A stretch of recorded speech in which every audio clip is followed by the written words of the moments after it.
Hello, party people of the world. Welcome back to another episode of The First Cut. Today's date is January 25th, and you're back with Daniel Von Herbulis, DannyVNCR, and Red Llama, Evan Halfmann. Evan, say hello, would you? Yeah, what's up? What's up? What's up, all those people? Today, we are reviewing a fun one, a little bit of a departure. We've been doing kind of like heavier stuff recently. But today we're gonna back it down. We're gonna smooth it out with a little bit of R&B. A little bit of R&B.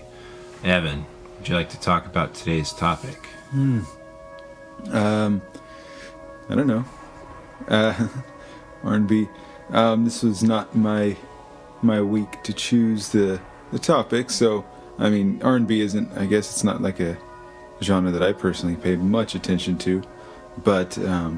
Maybe I'll discover today that's that I've been missing out. And sure. I think maybe with some of these picks, there's some good stuff there. That's how I regard R&B. So I was a bit surprised. Sorry, I might be a little clunky with my coffee today, but I was a bit surprised actually doing my research for this list.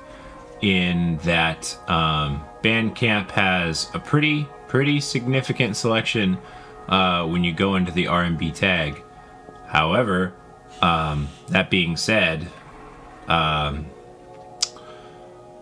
lot of it I found was more Afro-funk or just funk as a greater whole than really R&B. So finding like legitimate R&B to really cull out and say, hey, let's talk about this, was already kind of its own challenge, but nonetheless finding music that was good from there was significantly harder than I thought it would be. But we do have 3 artists today that I think you'll enjoy. Really nice, just good, smooth, easy listening R&B. And without further ado, let's just go ahead and get right on dang diddly into it. So today we're gonna get it started with Sam Trump, not to be mistaken for the other Trump family. Sam Trump, Purple Skies, produced by Calvin Valentine. Let's go ahead and get into it with Surrender.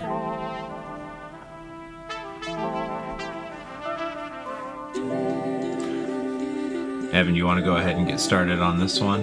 Or do you want to just let it breathe in?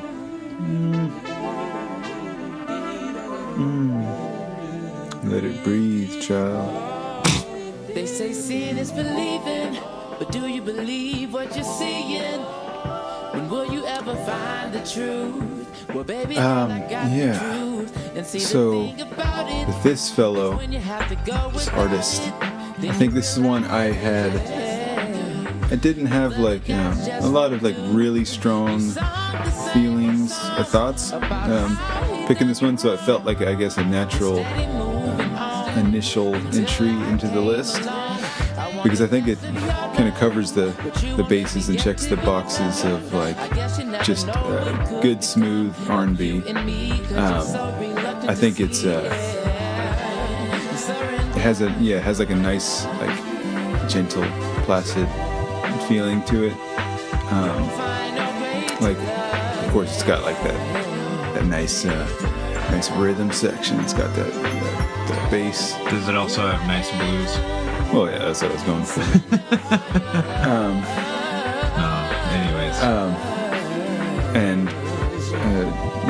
I think it's really pleasant. I really like it. It's a good way to jump into this list, I think.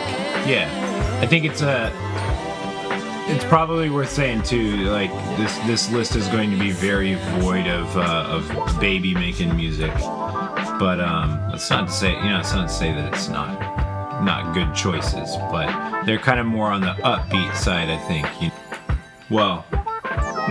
For the most part, they're just kind of good swing your hips to kind of music. Who else is gonna hold you down? I'll be the one you can't come home to. And even if some dark times arrive, I'll be the one to console you. And I know Anyways, yeah.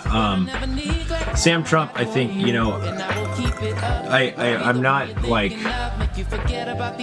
yeah, it's like Evan said, just really simple, good, sweet, easy listening. Man, I might need a minute. I am like fighting. Jeez. Coffee hasn't set in yet. But I really like the horn section, I'll say, which is something you don't really hear a whole lot in modern music, but with the trumpets and everything, which I think, if I'm not mistaken, actually is where the name Sam Trump came from. So I believe his name is actually Sam Harris, but Samuel Harris, I should say, the third. But not to be confused with the other famous Sam Harris. Yes. Yeah, not that guy, which is actually kind of funny. The whole Trump name and Sam Harris is like, jeez, we really can't win with this one.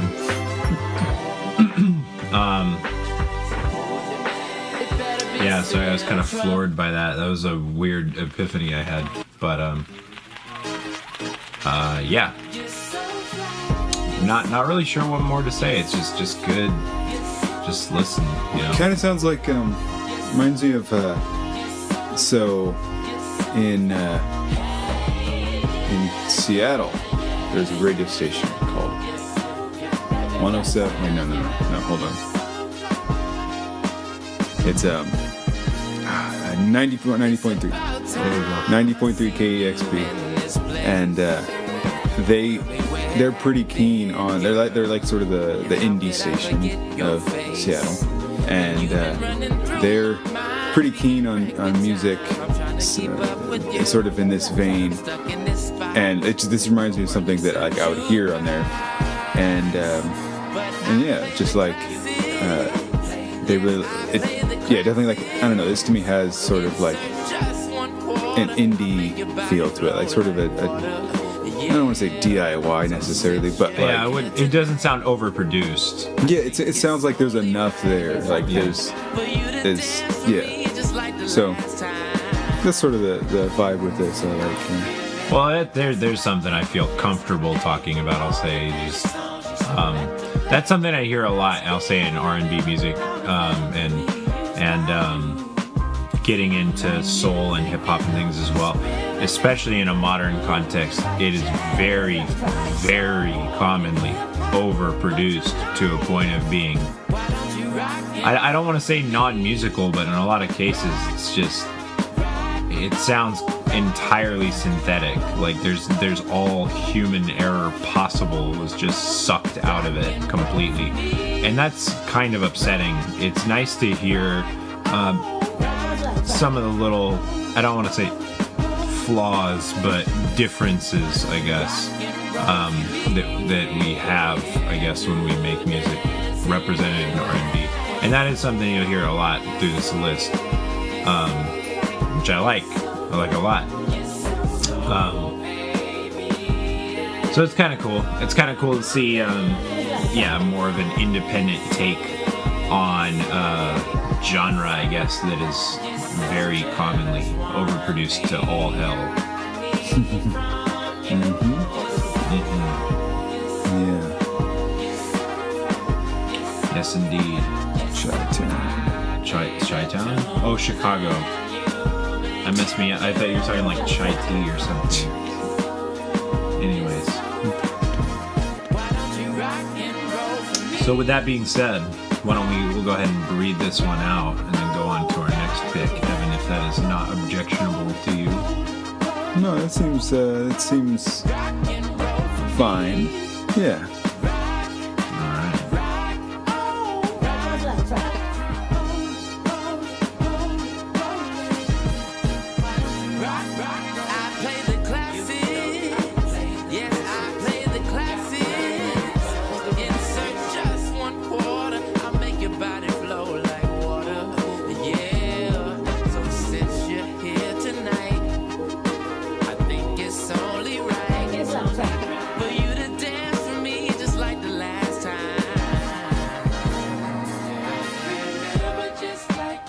Yesterday, you came to the stage and you set the pace. From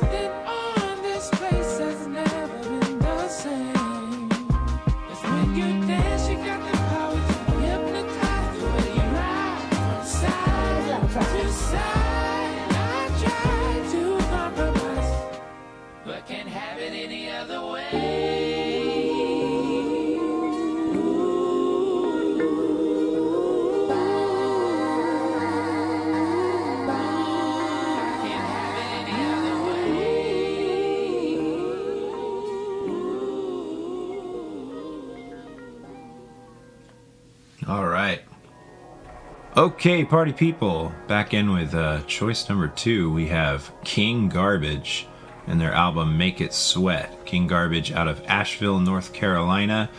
This one's a little more on just the real smooth, just right in the fucking pocket kind of R&B. But I'll go ahead and not delay and get right into it with Loused in the Sauce. King Garbage. Evan. What's up? How's it going? How you doing? It's going nicely. Good. Did you have anything you wanted to say on King Garbage? Oh, yeah. Are we ready for that? Are you? Do you want to let it? Yes, King Garbage. King Garbage. This band is cool. Yeah, that's all I have to say too. Good night, people. No, so as we get more into this album, there's definitely like an aesthetic here and a cool sound. Like it's like this really subdued dynamic that I think is really neat. Like the way you still feel like the huge thump of the bass, like the bass and then the kick drum, and like there's this like huge rounded out bass frequency, but like everything else is like so subtle and subdued, like creates a really interesting energy, I think. And that's what I find I guess most initially interesting upon hearing this. And I mean, just on top of that, like sort of these various guitar tones and stuff like that, I think are really cool. I like this. Yeah, what I like is it's really sweet and nice to listen to, simple and simple and sweet. But I like too that while you can tell there's a lot of like thought put into it and a lot of real musicality and groove, even though it's really simple, it's still pretty refined. But at the same time, the more you listen, you'll find little like idiosyncrasies, like little cartoon sounds and background things. Well, kind of like this, just a little cheering and everything.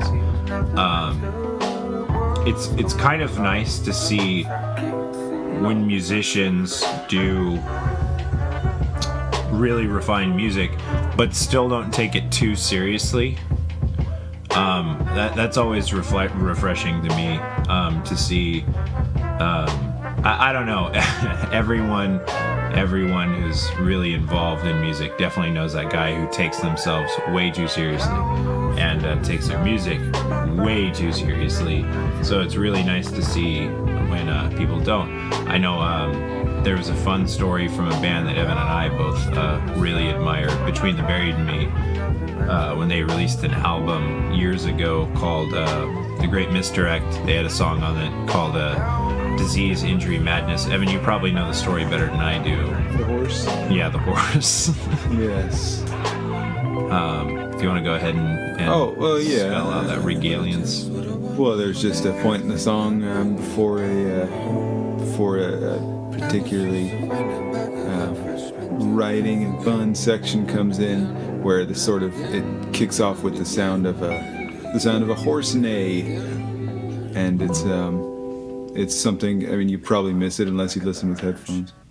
But then when you really hear it, it's pretty funny. Mm-hmm. But then you realize, you try to think of it without it, and it's just like it doesn't feel the same. Yeah. And like sometimes that silliness is kind of like integral to the sound. Yeah. Wasn't the thing that they had like put it in as a joke, and then they were just kind of like, oh, wouldn't that be funny if we did that? And then they just like they really took it out and it didn't sound the same. Yeah. Like, it didn't sound right without I know you and I have written songs similarly to that, where I would like write a riff and be like, oh, doesn't that riff sound like so stupid? No, I really like it. And similar things. But yeah, I don't know. I think taking music too seriously can very often over-season the flavor that is a good groove. And I don't know. It just bothers me when people take themselves too seriously. It's nice to just kick back, pour yourself a nice sipping whiskey, light up a joint, and just kick the fuck back. Not take everything so serious. Yeah. Like, I guess I guess to go back to the start, when I say R&B is not necessarily my cup of tea.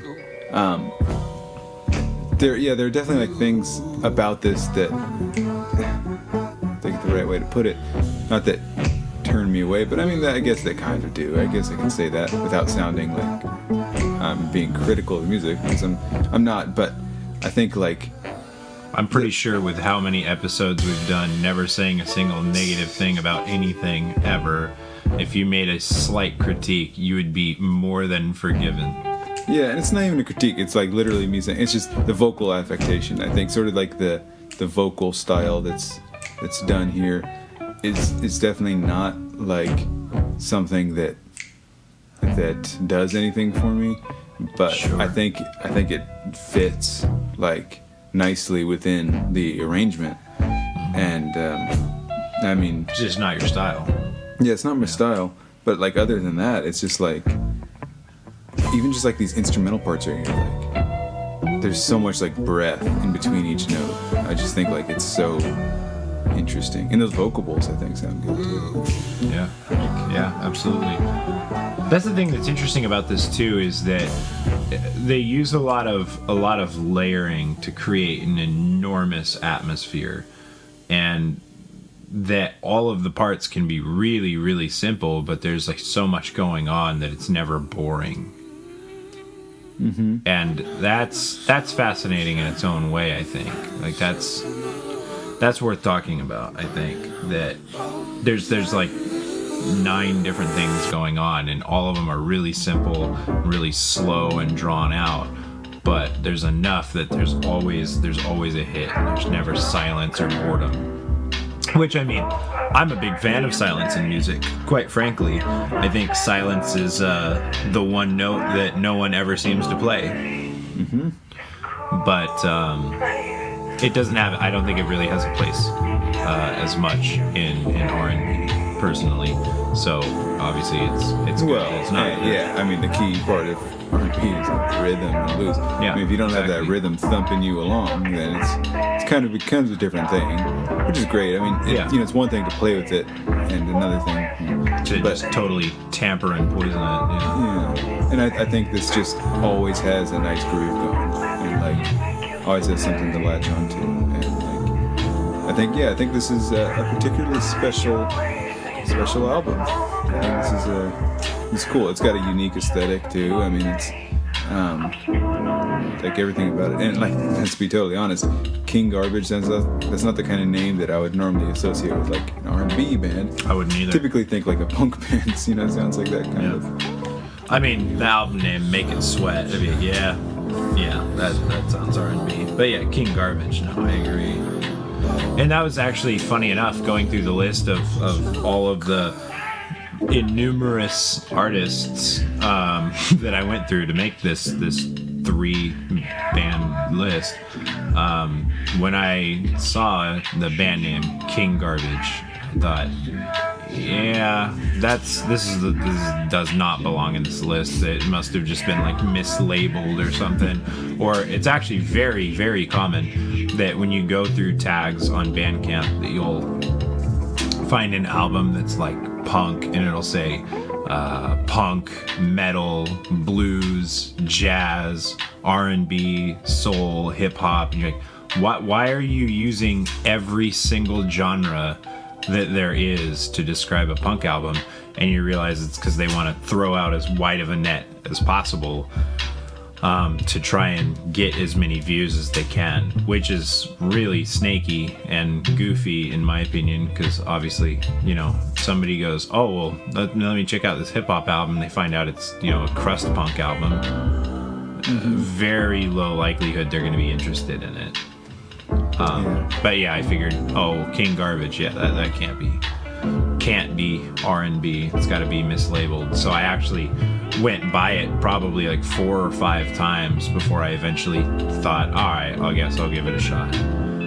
So just to go on record, this one almost didn't make the list because I almost didn't listen to it at all. But it did, and I'm glad it did. And I did, I guess. But anyways. So with that, I guess we'll go ahead and just let this one fade out and we'll get on to our final pick of the evening, which is my pick of the week. Absolutely. Thanks.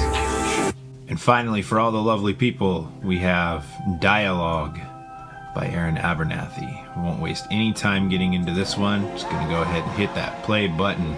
Aaron Abernathy from Washington, D.C. This one is significantly more politically charged, and usually I'll say I try to keep politics as much out of this podcast, at least on my end, as I can. But that being said, very, very great sound. A lot of phenomenal points made that, quite frankly, need to be made. And you know, I'll say there's plenty of people within the community speaking for the community, but I don't know. It's just, I think it's important to speak for the oppressed, I'll say, and it's nice. I like it. Evan, what do you have to say?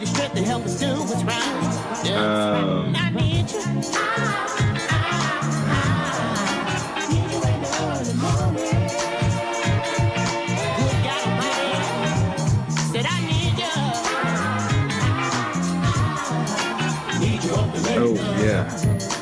Yes. Mr. Abernathy. Yeah, this is super fat. Yeah. This is slick. This is some slick R&B right here. Like this I mean, I guess first observations are, for one, it's decidedly more like bebop and like hard hitting than the other picks.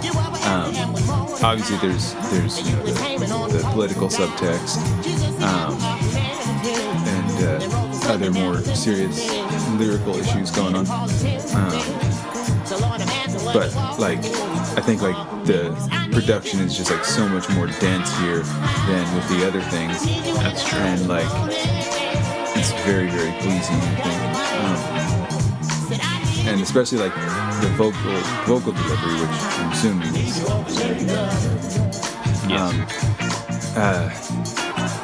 is very interesting. I guess like an observation of mine after listening for 20 minutes or so was like, this reminds me of Prince like a lot, actually. Like way like thumpier Prince. God rest his soul.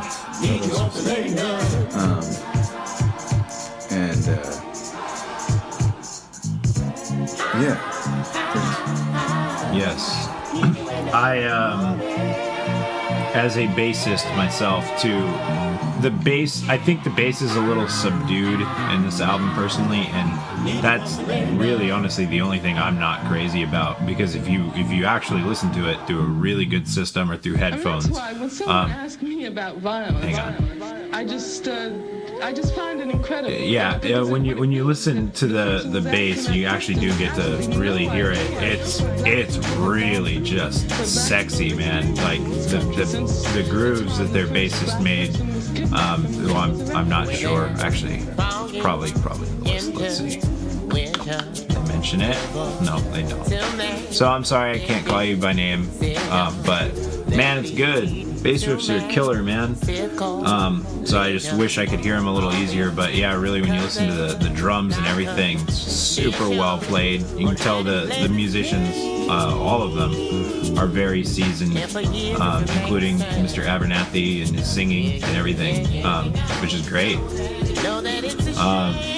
That's another thing I think is really really uncommon in the genre as well, you know. Not to say there's not good drum and bass and rhythm and blues, that would be insane. But you don't hear a whole lot of just really big, like, jiving bass riffs and more technical drumming, you know. That's a little more uncommon, and it's really cool to see that represented. Lord, don't let me backslide. On the east side of Cleveland, we rock thugs and harmony. Me and Scott Mescadine used to listen to Tribe, pushing my dad's ride. Son of Larry. This is one of the few, I'll say too, like, obviously every artist that we've ever shown, if you're like, wow, this sounds good, check it out. Buy their music, listen to their music, stream it, this, that, whatever. Check it out. But this is definitely one of the ones where I think we're doing an enormous disservice by speaking over it, where like the lyrical content is really, really important, and we're kind of really taking away a lot of the focus. So definitely, more than most, this would be a one that if it sounds good, it's going to sound a lot better when we're not talking over it.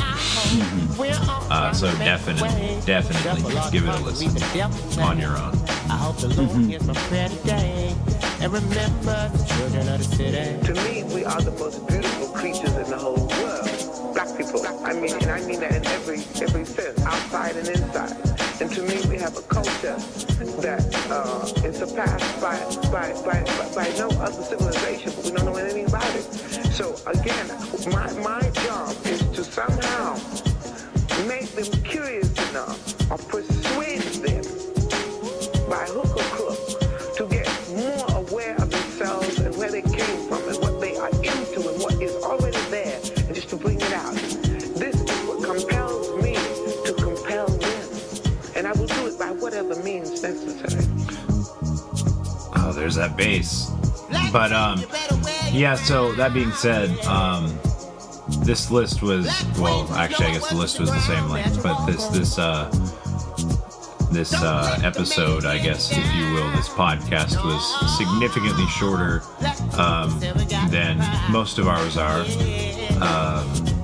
And I think that comes, a little bit from that Evan mentioned R&B is not really his forte. And I enjoy R&B deeply, but I'm by no means an expert. Well, that's sort of the point of these lists, I think, anyways. That, yeah, that's true. Not supposed to be completely. This is not us talking about music we like all the time. Like that would be certainly kind of boring, I think. Yeah, it's about. Well, I mean, more in what I was going to say was that if I was deeply involved in R&B, I'd probably have significantly more to say. Probably much broader episode or viewing, I guess, if you want.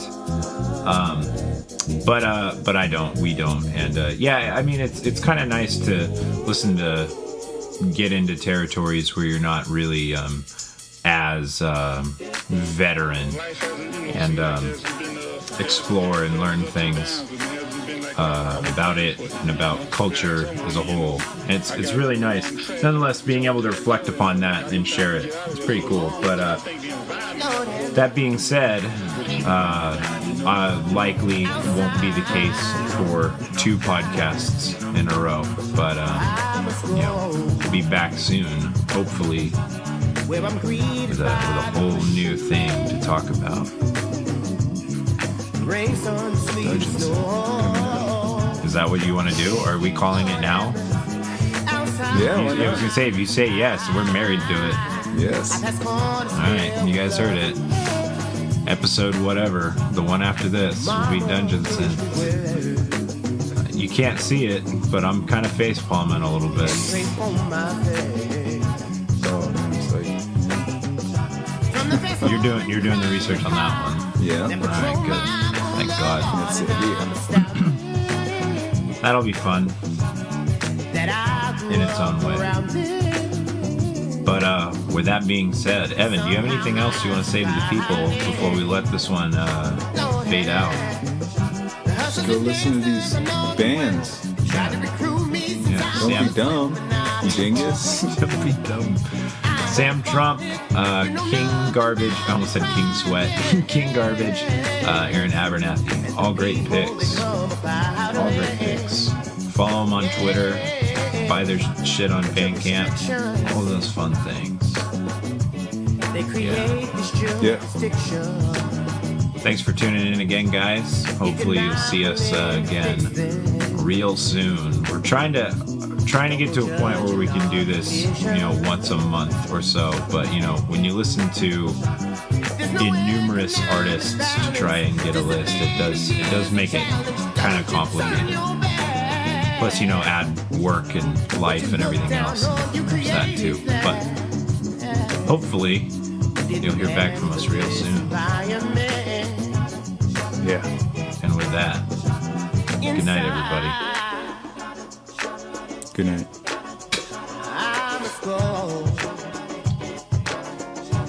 Didn't know I was a child till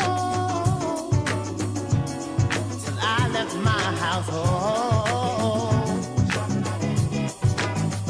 Mama was, and I have tried since I was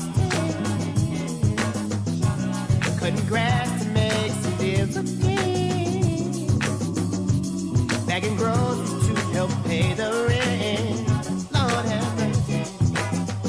The hustler's game was tempting me, but Papa, he died out in the streets, was known to me. He's a victim of the system. A real job he couldn't get there. No. He was arrested at 17. But you're in the system, you can't get clean. It's hard to manage. When you're caught inside the game, babe, knowing there's no second chances. Oh, it's your restrictions. They create a jurisdiction. If you're not willing to fix them, no one judging our condition. There's no economic balance.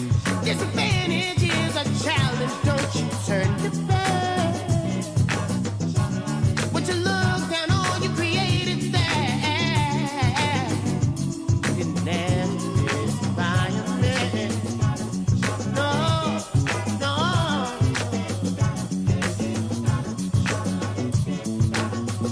Lord have mercy. Lord have mercy on us, mama.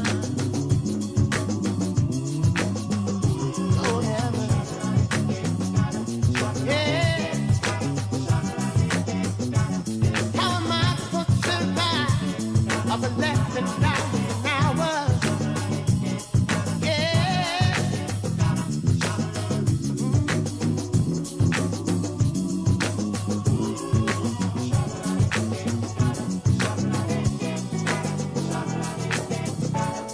The fact that a decision was made and outlined in great detail the great plan of how to destroy the black youth of the nation.